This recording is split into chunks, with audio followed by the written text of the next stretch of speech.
What's going on, ladies and gentlemen, boys and sandwich makers? My name is Pwn, and I'm here to talk to you guys about the Xbox One versus the PlayStation 4. And this should be a fun commentary. And I was definitely surprised with the one that I think is a better fit for me. So here we are, yet again, talking about the two consoles, and we're at war. To me, I'm a gamer. I want you guys to understand this, that I am not really biased. I don't really give a fuck what console is winning in units. I don't care what console everyone prefers or is the fan favorite. I like games. I play games.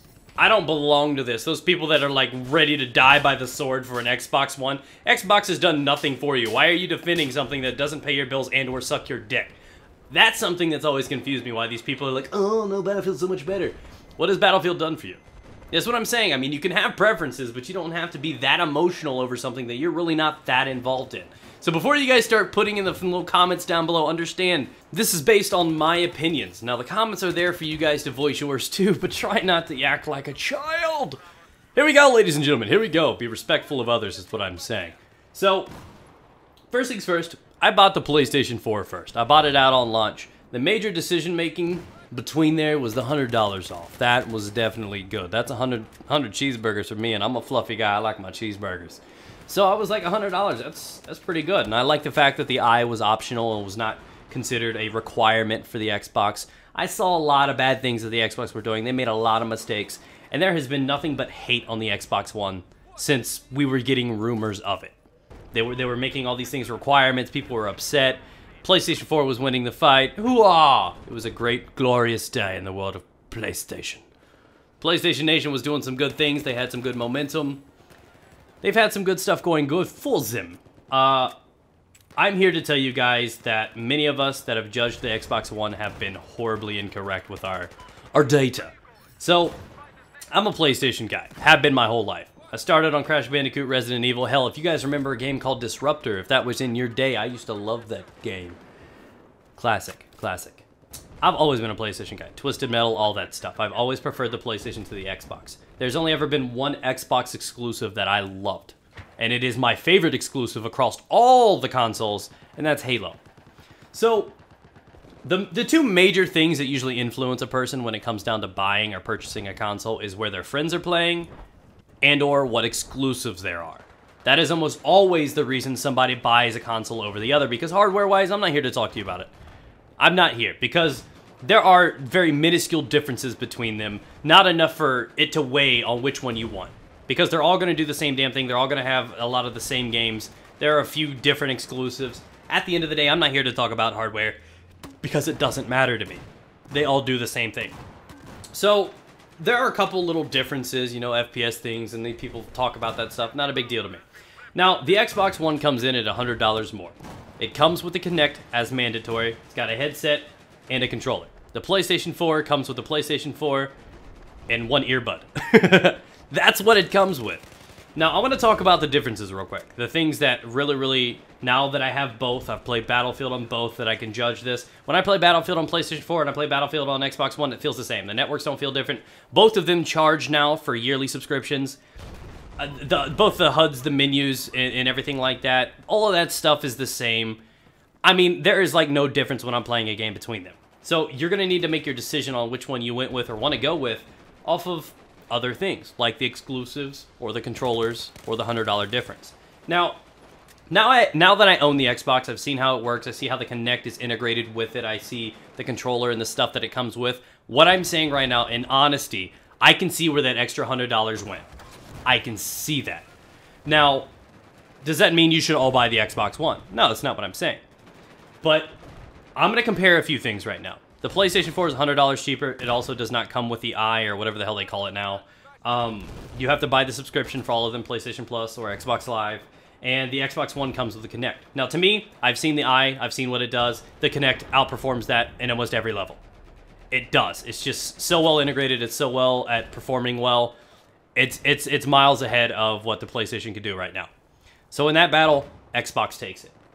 The PlayStation 1 gives you one earbud for the microphone and headset. That was extremely embarrassing, and to me that was an extra problem because I have really, really sensitive and rough ears. I've had bad ears my whole life. I know it sounds weird, but even the ones that wrap over the ear or the earbuds or anything like that, they can't put pressure on my ear. I can't wear those. But above all, it was just embarrassing to see that was the headset they gave me. I honestly laughed when I unpacked that. I'm like, really? Did they even bother putting money into this? The Xbox One, just like the previous 360, is not a pretty mic. You can tell it's flimsy. It's not the strongest thing in the world. It's cheaply made, but it's kind of durable and reliable. The Xbox mic is far superior than the PlayStation 1 that comes with it. You can see that it works well with the controller. It's really, really nice. It's got the cool little buttons on it. It's kind of cool and works and is so much more comfortable than the PlayStation. Now, this is where the big thing that I wish I would have known in advance comes into play. I'm not saying the Xbox controller is better. I'm saying I hate the PlayStation 4 controller. Now, it does not feel as good as the old controllers do. I do not like the bumpers and the triggers as much as I used to.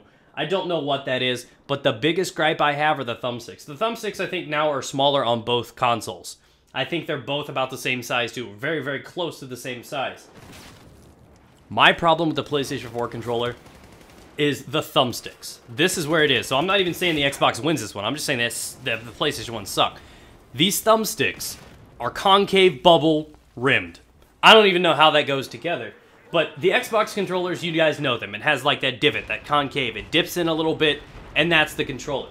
The PlayStation ones, it dips in, has a bubble, and it has this really, really thick rim around the end. And this really wasn't a big problem to me until I started using it for periods of time and got used to it. And I realized I have to buy Control Freaks to be able to even use that controller. And that's what everybody's arguing. Oh, if you don't like the thumbsticks, buy Control Freaks. I don't want to spend an extra $10 or $20 just to make sure the controller works how I want it to work.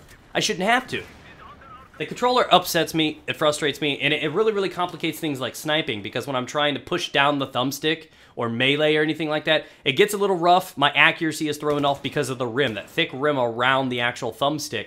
When I'm trying to hold my breath and pull out a sniper shot, I almost always choke the shot because that rim interferes and slightly tweaks my accuracy. So that's how I feel about it. I've never really enjoyed the thumbsticks on this, so that's my one big real gripe. So yes, Xbox One's $100 more. Knowing what I know now, knowing the exclusives that are coming, knowing that Resistance is no longer going to be on PlayStation 4, I, for one, back the Xbox One. And I'm not saying it's a better console, because it's not. It's going to come down to where your friends are playing and the exclusives. The fact that they pulled in Titanfall is a big thing for them. Halo is my #1 favorite exclusive. I'm not a Gears of War fan. I'll play it. I'm not a fan of that. I love Killzone. I love Resistance. Resistance is gone, which was my favorite PlayStation exclusive. They all have their own things. Just now knowing what I know, I would have paid the extra $100 to get a better controller, slightly better headset, which doesn't matter because I have my own anyways, and most of you guys should have gaming headsets. But just knowing what I know now, knowing how things are performing, knowing how well the integrated Kinect is, I mean, with a little bit of working, a little bit of experience, this thing is really easy to use.